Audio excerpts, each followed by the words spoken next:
أعوذ بالله من الشيطان الرجيم. بسم الله الرحمن الرحيم. بسم الله الرحمن الرحيم. إن الحمد لله نحمده ونستعينه ونستغفره ونعوذ بالله من شرور أنفسنا ومن سيئات أعمالنا. من يهده الله فلا مضل له ومن يضلل فلا هادي له. وأشهد أن لا إله إلا الله وحده لا شريك له وأشهد أن محمدا عبده ورسوله. يا أيها الذين آمنوا اتقوا الله حق تقاته ولا تموتن إلا وأنتم مسلمون. يا أيها الناس اتقوا ربكم الذي خلقكم من نفس واحدة وخلق منها زوجها وبث منهما رجالا كثيرا ونساء واتقوا الله الذي تساءلون به والأرحام إن الله كان عليكم رقيبا.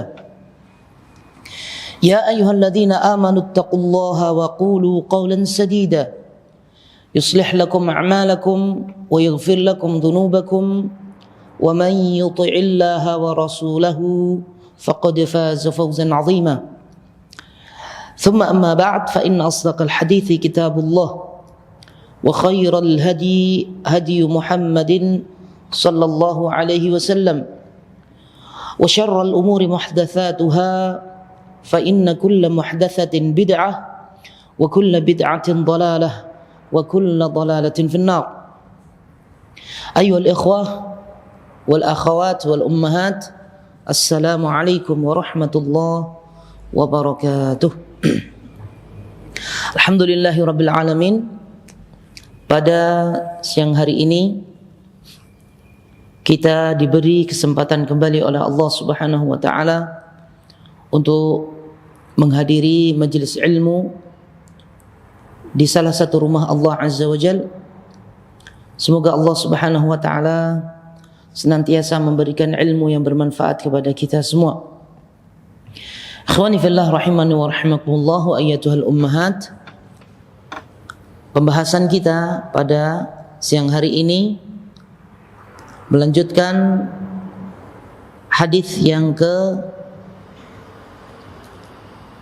60. Kita ke hadis yang ke 61. Ya, hadis yang ke 61, yaitu haramnya membunuh orang yang telah mengucapkan kalimah la ilaha illallah. Ini jelas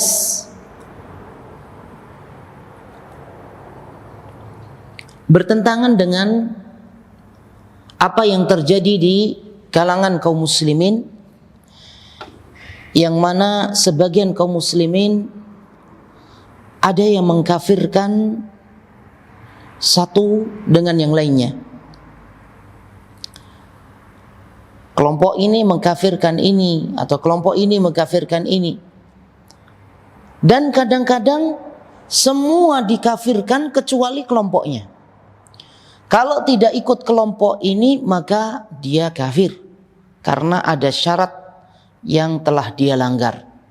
Contohnya, dia tidak mengikuti jamaah, dia tidak punya pemimpin, pemimpinnya tidak sesuai dengan jamaahnya, contohnya. Maka sesungguhnya secara tidak langsung mereka adalah orang yang mengkafirkan ahlul qiblah. Maka ahlu sunnah wal jamaah, sebagaimana yang dikatakan oleh al-imam At-Tahawi, ya, ahlu sunnah wal jamaah tidak mengkafirkan ahlul qiblah, ya, terkecuali sudah jelas akan kekafirannya dan sudah ditegakkan hujjah. Ya, kalau sudah ditegakkan hujjah maka itu kembali kepada para umara, para pemimpin. Kalau memang dia memang kafir, ya mungkin bisa tegakkan hujjahnya, kemudian dihukum sesuai dengan apa yang ditentukan oleh para umara. Jadi ikhwani fillah rahimani wa rahimakumullah, dan fitnah ini terjadi juga sudah dijelaskan oleh Nabi sallallahu alaihi wasallam bahwasanya di akhir zaman nanti ya, ada orang, mereka itu adalah hudatsaul asnan, ya, para anak muda, ya, yang mana bacaan ayat-ayat Al-Quran itu tidak sampai kepada tenggorokannya, tapi mereka itu sudah dijelaskan oleh Nabi sallallahu alaihi wasallam, mereka itu adalah kilabun nar, ya, anjing-anjing neraka. Wa idza laqitumuhum faqtuluhum, kalau kamu bertemu dengan mereka maka bunuhlah mereka, karena membuat kerusakan di muka bumi. Salah satunya yaitu dengan menyesatkan kaum muslimin, mengatakan bahwasannya orang yang selain golongannya tidak sah keislamannya, atau orang yang selain golongannya adalah kafir. Ya. Mari kita sejenak ikhwani fillah rahimani wa rahimakumullah, kita baca hadis Rasulullah sallallahu alaihi wasallam yang berkaitan dengan haramnya darah orang yang mengucapkan kalimah la ilaha illallah. Haram darahnya. Ya, sebenarnya ini sudah kita bahas sebagaimana hadis yang diriwayatkan oleh Imam Muslim dalam sahihnya, bahwasanya la yahillu damu mri'in yashhadu an la ilaha illallah illa bi thalath. Tidak halal darah seorang yang mengucapkan kalimah la ilaha illallah, orang muslim, kecuali 3, yaitu ats-tsayyibuz zani, laki-laki atau perempuan yang berzina, zina muhsan, ya. Kemudian an-nafsu bin nafsi, orang yang membunuh yaitu diqisas. Kemudian yang ketiga adalah orang yang murtad, ya. Kalau sudah 3 orang ini, dan ini ada ketentuan-ketentuannya, tidak sembarangan. Contohnya ini juga sudah kita bahas, zina ini juga harus ditegakkan hujjah juga, yaitu dengan 4 saksi, ya. Dan saksinya harus jelas. Selama masa Rasulullah sallallahu alaihi wasallam tidak ada satupun pezina, ya, tidak ada satupun pezina yang sampai mendatangkan 4 saksi, karena saking susahnya. Malah justru karena mereka tidak bisa mendatangkan 4 saksi, maka mereka didera sebanyak 80 kali, ya. Walladzina yarmuna al-muhsanati thumma lam ya'tu bi arba'ati syuhada fajliduhum 8 jaldah wala taqbalu lahum syahadatan abada wa ulaika humul fasiqun. Ya, dalam surah An-Nur, dan orang-orang yang menuduh zina, walladzina yarmuna al-muhsanati thumma lam ya'tu bi arba'ati syuhada, kemudian dia tidak bisa mendatangkan 4 saksi. Dalam satu riwayat ada yang hampir 4 saksi tapi gagal. Satu saksinya enggak jelas, akhirnya semuanya didera 80 kali. Ya. Jadi ada ketentuan-ketentuan syariat masalah itu. Contohnya membunuh, ya. Kalau dia membunuh orang muslim, nah ini diganti dibunuh, dan ini masuk di sini. Hadis Rasulullah sallallahu alaihi wasallam. Nah, aneh-anehnya itu mereka sama-sama ahlul qiblah, mengakui Nabi Muhammad sallallahu alaihi wasallam, mengakui, ya, dan mereka bersaksi semuanya bahwasanya tidak ada ilah yang berhak diibadahi kecuali Allah, dan bersaksi bahwasanya Nabi Muhammad sallallahu alaihi wasallam adalah nabi dan utusan Allah, ya. sudah ada persaksian mereka, tapi masih dituduh bahwasanya mereka itu adalah kafir. Ya, pengkafiran ya yang serampangan, kata ini. Serampangan. Ini bahaya. Taib.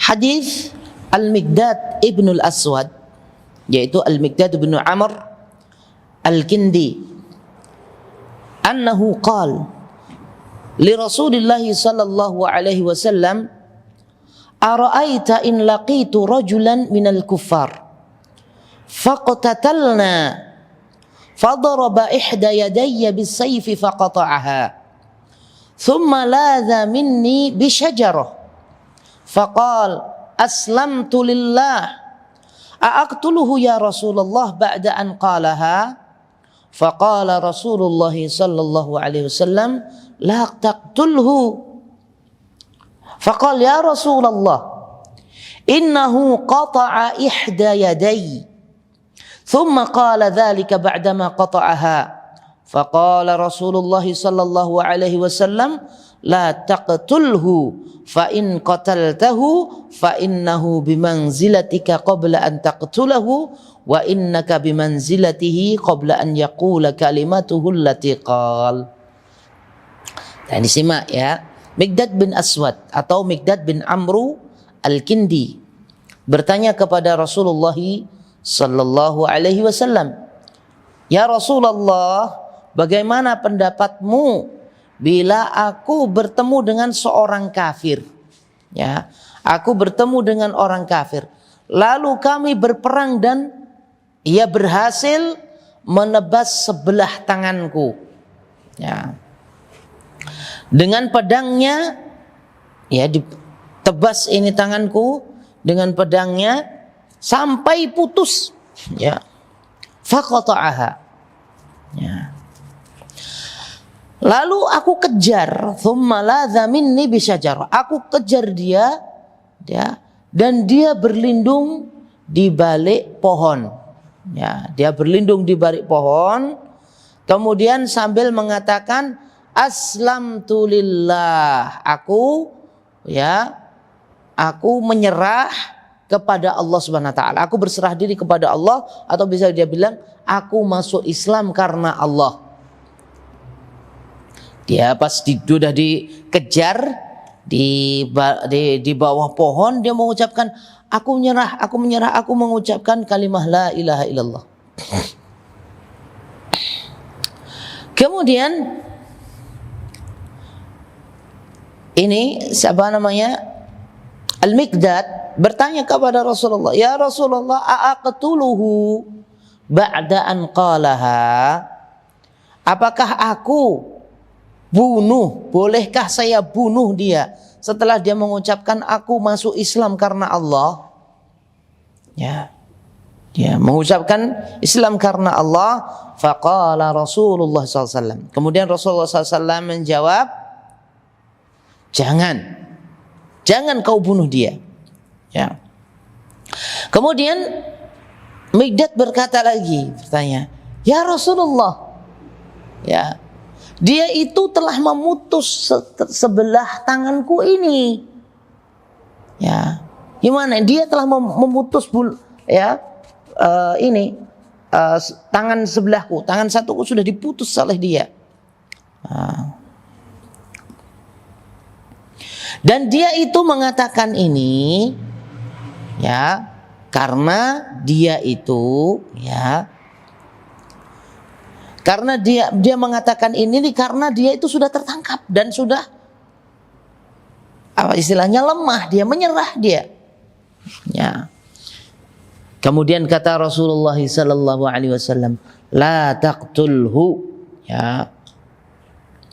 Jangan engkau, ya, bunuh dia. Kalau engkau membunuhnya, ya, maka ia berada di posisimu sebelum kamu membunuhnya. Ya. Kalau kamu, ya, jika engkau membunuhnya, maka ia berada di posisimu sebelum kamu membunuhnya. Ya. Fa in qataltahu fa innahu bimanzilatika qabla an taqtulahu. Ya. Kalau ini, ya, kalau engkau membunuhnya, maksudnya kalau engkau membunuhnya, ya kamu akan dibunuh. Ya. Ya. Kenapa? Ya, engkau akan dibunuh kalau seandainya engkau itu membunuhnya. Kenapa? Karena dia sudah mengucapkan kalimat la ilaha illallah. Dia sudah, aku menyerah dan aku mengucapkan kalimat la ilaha illallah. Aku berserah diri kepada Allah Subhanahu wa taala, atau masuk Islam. Di dalam Islam, kalau ada ketika perang sudah menyerah, maka itu tidak diperbolehkan dibunuh. Kalau dalam pembunuhan tidak boleh dibunuh. Ya. Kalau sudah nyerah, ya sudah, dia lemah. Dia disuruh masuk Islam atau dia nanti, ya, atau dia nanti membayar pajak untuk orang Islam, ya, untuk keamanan dia, ya, seperti itu. Itu dalam Islam tidak diperbolehkan. Apalagi dia mengatakan saya menyerah dan aku mau masuk Islam. Maka ketika dia mengatakan hal seperti itu, langsung otomatis darahnya haram untuk ditumpahkan. Ya, darahnya ditumpahkan. Ini belum sholat. Ya, ini belum melaksanakan sholat, belum membayar zakat, belum puasa, baru seperti ini haram untuk ditumpahkan darahnya. Bagaimana kalau orang sudah sholat, ya, mungkin karena dia melakukan mungkin perkara bid'ah atau apa, tapi dia sholat, dia membayar zakat, ya, maka mereka tetap ahlul qiblah. Adapun kesalahannya itu, ya, dia nanti akan dipertanggungjawabkan di hadapan Allah Subhanahu wa taala. Ya, bahaya, ya, perkara bid'ah bahaya, tapi ya tidak boleh karena dia melakukan bid'ah kemudian kita keluarkan mereka dari Islam. Ya, buktinya kalau kita lihat, makanya para ulama Ahlus Sunnah wal Jamaah diperbolehkannya kita sholat di belakang orang zalim, orang fasik, ya, orang yang bukan fasik, ya, pelaku maksiat, pelaku bid'ah, ya. Bahkan harus sholat di situ, jangan memecah belah. Ya, kalau dia memecah belah, itu berarti dia pelaku bid'ah, nggak mau sholat bareng sama kaum muslimin, itu pemecah belah umat. Ahlus Sunnah wal Jamaah, ya, membolehkan sholat di belakang ahlul bid'ah, asalkan bid'ahnya bukan bid'ah syirik, ya, maka diperbolehkan. Seperti halnya para ulama sholat di belakang Hajjaj bin Yusuf. Hajjaj bin Yusuf itu yang membunuh para ulama, ya, tangannya itu sudah berlumuran darahnya para ulama, gara-gara para ulama tidak mau mengikuti akidahnya Hajjaj bin Yusuf, yaitu mengatakan bahasanya Al-Quran itu adalah makhluk. Tapi sholat di belakangnya Hajjaj bin Yusuf, kurang apa Hajjaj bin Yusuf? Gak cocok dibunuh. Tapi tetap, dan dia membunuhnya karena ada syubhah. Maka dari itu, ikhwani fillah rahimani wa rahimakumullah, ini penting, ya.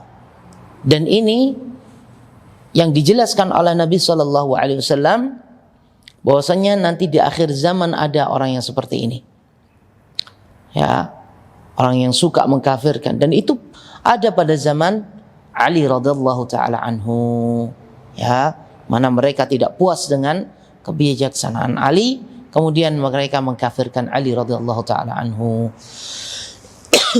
Ya, mereka sudah ada pada zaman Rasulullah sallallahu alaihi wasallam. Ciri-ciri mereka menganggap Rasulullah sallallahu alaihi wasallam tidak bisa berbuat adil. Ya Rasulullah, i'dil ya Rasulullah. Rasulullah berbuat adillah engkau ya Rasulullah. Ya. Dan ini sudah dijelaskan oleh Nabi sallallahu alaihi wasallam. Maka di akhir zaman ini ikhwani fillah rahimani wa rahimakumullah, perlunya kita menuntut ilmu dengan para ulama. Ya, menuntut ilmu dengan para ulama sesuai dengan pemahaman yang benar. Ya. Tidak semuanya sendiri. Lihat ayat Al-Qur'an, "Wa man lam yakfur bima anzalallah," ya, faulaika humul kafirun, wa man lam yahkum bima anzalallah faulaika humul kafirun. Oh, ini tidak berhukum dengan hukum Allah, maka dia kafir. Dilihat bagaimana pemahaman para ulama tentang ayat ini. Ya, bagaimana pemahaman para salafun salih. Ibnu Abbas radhiyallahu taala anhu, ya, dia kufur bukan kufur yang mengeluarkan, kufrun duna kufrin. Ya, kufur yang tidak mengeluarkan itu ada rincian-rinciannya. Ya, ada orang yang berhukum dengan hukum selain Allah karena terpaksa. Ada yang dihukum dengan hukum Allah karena memang pekerjaannya seperti itu dan dia tidak bisa merubah. Dan dia tahu bahwasanya yang benar adalah hukum Allah. Ya, maka itu ada rincian-rinciannya sebagaimana yang dijelaskan oleh para ulama. Dalam hal ini yang paling rinci penjelasannya yaitu seperti yang dijelaskan oleh Syekh Muhammad bin Shalih Al-Utsaimin rahimahullahu taala. Jadi, ikhwani fillah rahimani wa rahimakumullah, pentingnya di akhir zaman ini kita mempelajari ilmu itu, ya, yang sesuai dengan pemahamannya pendahulu-pendahulu kita, ya, sehingga kita tidak tersesat, ya. Dan ingat ya, kata kayak gitu juga di negeri kita berkembang pesat gitu, dilindungi negara. Ya, masalahnya dilindungi negara. Yang jelas-jelas mereka itu pemahamannya seperti itu, ekstrim, gak mau bergaul dengan orang muslim yang lainnya. Sholatnya cuman di masjid dia sendiri, gak boleh. Kalau sholat seumpama sholat di masjid yang lain tidak sah, dianggap tidak sah. Itu jelas pengkafiran secara tidak langsung, pengkafiran secara tidak langsung. Na'udzubillah, tsumma na'udzubillah. Makanya ya, pentingnya kita itu memahami nas-nas ayat-ayat Al-Quran dan hadis-hadis Rasulullah sallallahu alaihi wasallam sesuai dengan apa yang dipahami oleh pendahulu-pendahulu kita. Seperti Abdullah ibn Abbas radhiyallahu taala anhu, ketika memahami ayat Al-Quran itu, pantas itu Abdullah ibn Abbas, karena dialah yang didoakan oleh Rasulullah SAW untuk pandai atau faham terhadap tafsir. Ya, Rasulullah SAW mendoakan, Allahumma faqihu fid din wa 'allimhu ta'wil. Ya Allah, fahamkanlah kepada Abdullah ibn Abbas tentang tafsir. Ya, tafsir Al-Quranul Karim. Makanya kata Abdullah bin Abbas, tidak ada ayat-ayat Al-Quran di dalam Al-Quranul Karim kecuali aku mengetahui kepada siapa diturunkan, di mana diturunkan, dan kapan diturunkannya. Ya, seperti demikian juga perkataan Abdullah ibnu Mas'ud radhiyallahu taala anhu. Kemudian, ikhwani fillah rahimani wa rahimakumullah, demikian juga dari sahabat Abdullah bin Abbas radhiyallahu taala anhu, bahwasanya suatu ketika Rasulullah sallallahu alaihi wasallam berkhutbah di Haji Wada', ya, di Yaumun Nahar. Ya ayyuhan nas, wahai manusia, kata Rasulullah SAW, ayyi yaumin hadha, hari apa ini? Ya. Kemudian para sahabat menjawab, yaumun haram, di bulan Muharram. Ya, yaumun haram, Zulhijjah, ya. Yaumun haram. Ya, kemudian di hari yang mulia. Qal, fa ayyu syahrin hadha? Kemudian di bulan apa ini? Kemudian para sahabat menjawab, syahrun haram. Bulan Syahram itu Zulhijjah, Zulqa'dah, ya, Muharram. Ya, syahrun haram. Kemudian qala fa inna dima'akum, sesungguhnya darah kalian, wa amwalakum, dan harta kalian, wa aradakum, dan kehormatan kalian, alaikum haramun, atas kalian haram. Ya, jadi ada orang tuh yang ini di negeri kita ada yang mengatakan sudah ikut golongan A atau golongan B, dah harta orang tuanya, harta siapa tuh dia ambil semua. Kenapa? Karena hartanya halal, harta rampasan. Allahul musta'an. Ini luar biasa dan syubhatnya itu luar biasa. Ya, makanya pada asalnya syubhat itu jangan dicari. Syubhat itu untuk ditinggalkan. Ya, kalau sudah dikasih tahu itu bahaya, nggak usah. Sudah nggak usah datang. Ya, kalau sudah di atas pemahaman yang benar, ya nggak perlu datengin yang ada syubhat-syubhatnya. Ya, jangan sampai kita seperti halnya kisah siapa namanya itu, seorang tabi'in yang ahli ilmu, ya, kemudian dia mau menikahi seorang perempuan dari kalangan khawarij yang pemahamannya itu mengkafirkan. Jadi perempuan tuh kuat, kalau sudah ini pemahamannya salah itu luar biasa. Kemudian enggak apa-apa, aku akan meluruskannya, kata ulama tersebut. Dia aku akan meluruskannya, sampai akhirnya dia ikut pemahaman istrinya. Gak mampu, ya gak mampu ini apa melawan syubhat. Dan syubhat itu kalau sudah ini apa namanya sudah mendarah daging, ya, mengakar-akarnya kuat, itu sudah susah untuk dihilangkan. Dan walaupun dia tahu bahwasanya itu nggak benar, dalil-dalilnya jelas, tapi tetap dia akan mengamalkan sesuai dengan apa yang dia pahami. Dan ini kejadian, kami juga punya keluarga seperti itu.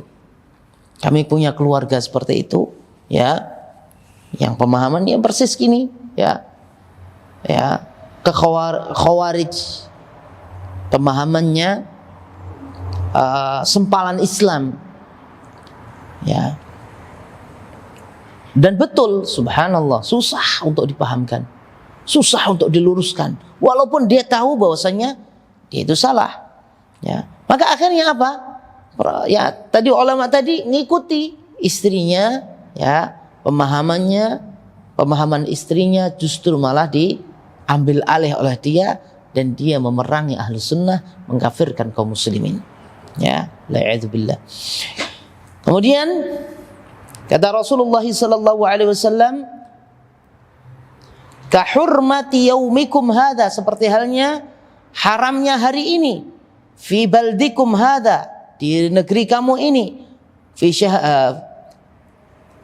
syahrikum hadza, di bulan kamu ini, fa'adzaha miraran thumma rafa'a ra'sahu faqal. Ya, kemudian diulang-ulang oleh Rasulullah SAW.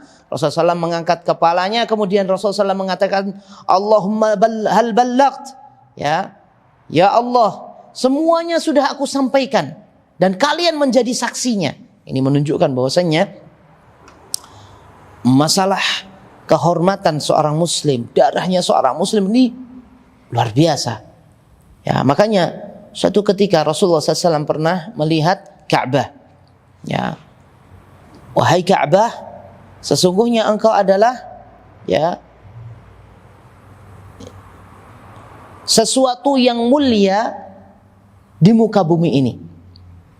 Ya, lakin, ya, akan tetapi kehormatan seorang muslim, darahnya seorang muslim lebih mulia, lebih didahulukan daripada kamu.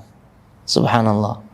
Ini seorang muslim bahaya, apalagi kehormatan seorang muslim ketika dijadikan dia itu, dikatakan bahwasanya dirinya kafir. Oh, kamu kafir, wal'idzubillah. Bahaya itu, ya.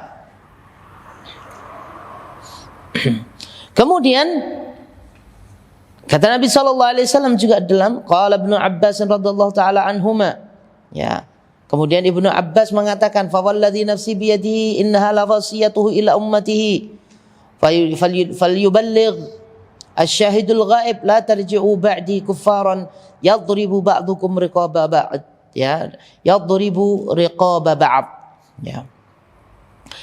Kata Abdullah bin Abbas, demi zat, ya, yang demi Allah yang jiwaku berada di tangannya, sesungguhnya ini adalah wasiat Rasulullah SAW kepada umatnya, agar umatnya itu menyampaikan, yang tidak hadir menyampaikan kepada yang hadir menyampaikan kepada yang tidak hadir, ya. La tarji'u ba'di kuffara, janganlah kalian itu setelah aku meninggal dunia, kata ini termasuk ini ya, kata Rasulullah SAW,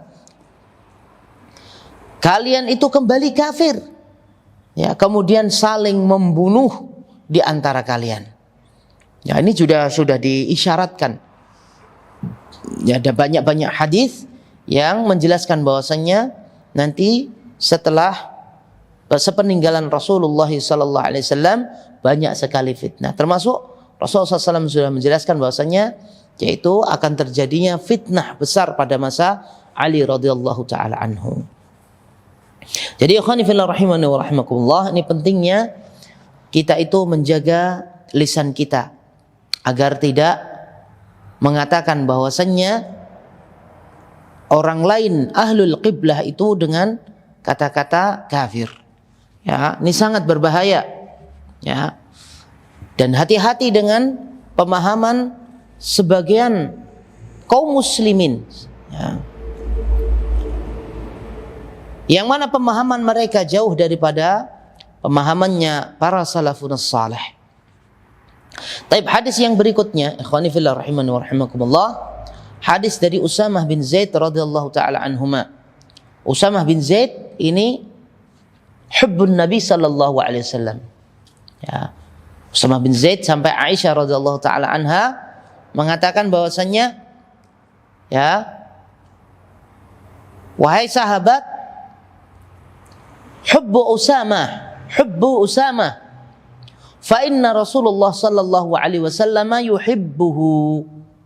Ya. Cintailah Usamah karena sesungguhnya Rasulullah sallallahu alaihi wasallam itu sangat mencintai siapa? Usamah bin Zaid. Usamah bin Zaid berkata, ba'athana Rasulullah sallallahu alaihi wasallam ila al-Khurqah fasabbahna al-qauma fahazamnahum falahiqtu ana wa rajulun minal ansar rajulan minhum falamma ghashinahu qala la ilaha illallah fakaffa al-ansariyyu anhu wa ta'antuhu birumhi hatta qataltuhu falamma qadimna balagha an-nabiy sallallahu alaihi wasallam faqala ya Usamah aqtaltahu ba'dama qala la ilaha illallah qultu kana muta'awwidhan fama zala yukarriruha hatta tamannaitu anni lam akun aslamtu qabla dhalika al-yawm. Usamah bin Zaid menceritakan Rasulullah SAW mengutus kami ke kabilah Khuraqah. Kami serang mereka pada pagi buta dan kami menang. Aku dan salah seorang Ansar mengejar seorang dari mereka, dan ketika kami berhasil mengepungnya, ia mengucapkan la ilaha illallah. Temanku Ansar urung membunuhnya, namun aku tetap menikamnya dengan tombakku sampai ia terbunuh. Ya. Setibanya di Madinah dan Nabi SAW mengetahui hal ini, beliau bertanya, wahai Usamah, engkau membunuhnya setelah ia mengucapkan la ilaha illallah? Aku menjawab, ia hanya ingin menyelamatkan dirinya ya Rasulullah. Ya, namun beliau terus mengulang-ulangnya sampai aku berangan-angan andai sebelum hari itu aku belum masuk Islam. Maksudnya diulang-ulang oleh Rasulullah SAW. Ini Rasulullah SAW marah. Engkau membunuhnya ya Rasulullah, engkau membunuhnya wahai Usamah, sedangkan dia mengucapkan kalimat la ilaha illallah. Diulang-ulang terus, dan dalam riwayat yang lain itu aku tidak pernah melihat wajah marahnya Rasulullah sallallahu alaihi wasallam seperti hal itu. Ya, Sampai marah, benar-benar Rasulullah SAW marah. Ini orang sudah mengucapkan kalimat la ilaha illallah masih dibunuh. Ya, padahal punya hujjah. Siapa namanya? Usama bin Zaid punya hujjah. Dia itu mengucapkan kalimat la ilaha illallah itu karena dia itu mau berlindung ya Rasulullah.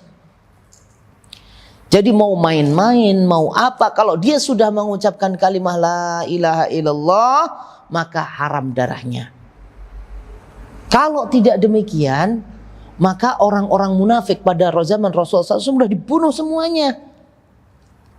Tapi tidak ada satu orang pun orang munafik yang dibunuh oleh Rasulullah SAW. Ya. Hudzaifah ibnul Yaman yang diberitahu semua nama-nama orang munafik. Ya, yang tahu rahasia siapa saja yang munafik di situ. Nama-namanya dari A sampai Z diketahui oleh Usama bin Zaid, dikasih tahu kan ke Rasul, ya, dari Rasulullah SAW dikasih tahu ke Usama bin Hudzaifah bin Yaman. Ya. Siapa namanya? Sirrun Nabi sallallahu alaihi wasallam, ya. Sirrun Nabi sallallahu alaihi wasallam siapa?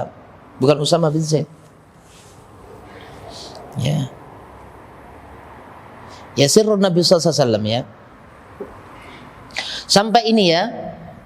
Ya, sampai dia itu sampai Umar radhiyallahu taala anhu bertanya kepada ya Usama bin Zaid, ya, sirrun Nabi sallallahu alaihi wasallam siapa? Sirrun Nabi sallallahu alaihi wasallam, rahasia yang mengetahui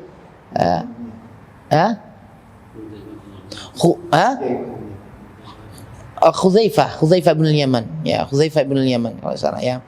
Hudzaifah bin Yaman. Bukan Usama bin Zaid. Usama itu hubbun Nabi sallallahu alaihi wasallam, ya. Sampai Umar pun bertanya kepada siapa? Hudzaifah. Ya. Bertanya kepada Hudzaifah, "Wahai Hudzaifah, apakah namaku itu disebut juga oleh Rasulullah SAW?" Bayangin. Ya, takut mereka. Tapi tidak ada seorang pun dari kalangan orang-orang munafik yang dibunuh oleh Rasulullah sallallahu alaihi wasallam. Makanya kalau dia sudah mengucapkan kalimat la ilaha illallah, haram darahnya, haram hartanya, enggak boleh diambil hartanya. Kemudian demikian juga kehormatannya, enggak boleh dikata wah dia tuh gini, ghibah juga enggak boleh. Menghujat, mengumbar aibnya diperbolehkan karena dia adalah seorang muslim yang mana kehormatannya itu harus dijaga. Jadi ikhwani fillah rahimani wa rahimakumullah, ini lihat ya, secara ini memang marah. Bayangin tangan kirinya itu ditebas, tapi kan waktu itu pas waktu perang dan dia dalam keadaan kafir. Tapi setelah mengucapkan kalimat la ilaha illallah, ya sudah terlindungi dia. Terlepas dia itu bohong untuk berlindung atau apa, sudah dibiarkan. Karena yang mengetahui hati itu adalah Allah Subhanahu wa taala. Makanya ya, kalau kita belajar tauhid, di sana ada meminta kepada Allah Subhanahu wa taala, meminta kepada manusia dengan menyebut nama Allah. Ya. Kalau ya saya meminta kepada kamu dengan nama Allah, tolong berikan uang 10 real. Kalau dia punya uang 10 real dan dia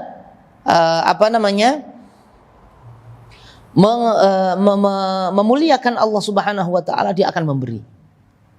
Tidak peduli dia itu, dan dijelaskan oleh para ulama hukumnya wajib. Tidak peduli dia itu bohong atau pura-pura. Ya, as'aluka billah a'tini 10 real seumpama. As'aluka billah. Saya ini kadang-kadang orang yang ini juga orang yang beriman, kalau dia omongin saya meminta karena Allah dengan menyebut nama Allah, udah dia mendahulukan memuliakan Allah Subhanahu wa taala. Ya, menyebut ya, maka para ulama mengatakan wajib hukumnya. Makanya dalam Al-Quran disebutkan walladzi tasa'aluna bihi wal arham. Orang yang meminta dengan menyebut nama Allah SWT wajib diberi. Hukumnya wajib.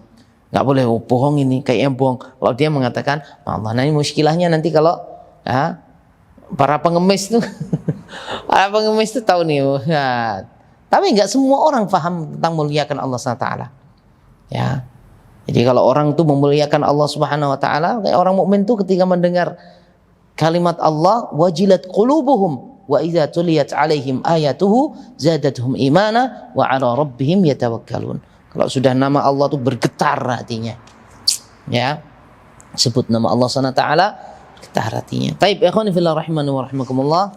Ini pentingnya, intinya adalah ya, bagaimana kita bisa melindungi diri kita di akhir zaman ini ya dari syubhahnya orang-orang yang ingin menyesatkan manusia dan orang-orang yang sudah disesatkan oleh Allah SWT.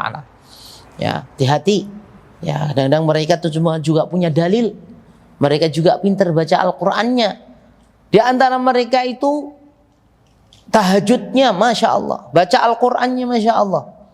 Ya, tapi pemahaman mereka rusak sehingga mereka disebut oleh Nabi SAW bahum kilabun nar. Mereka itu adalah anjing-anjing neraka. Semoga Allah SWT menjaga diri kita semuanya ya dari syubhah-syubhah akhir zaman. Ya, semakin lama semakin kita itu menjumpai akhir zaman, semakin banyak yang kita jumpai dari syubhah-syubhahnya orang-orang yang dijelaskan oleh Nabi SAW. Ya, kita tutup dengan doa kafaratul majlis. Subhanakallahumma wa bihamdika asyhadu an la ilaha illa anta astaghfiruka wa atubu ilaik. Assalamualaikum warahmatullahi wabarakatuh.